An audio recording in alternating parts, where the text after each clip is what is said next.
As today we'll talk about how can you fix this problem or know how you can do that on your PicWish app.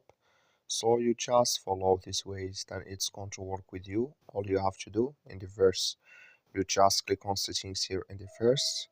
So then it's going to take you to this list. It's going to show for you like this. You go down here, you keep going down, then you click here on apps. You come to apps list, indeed you're looking for PicWish app, or just click on search. Then here at PicWish, it's going to show for you like this here. So sorry. So it's going to show for you like this. You click on it. So then it's going to take you to this list. Click on for stop. Click on OK. Then you go down here. You click on storage.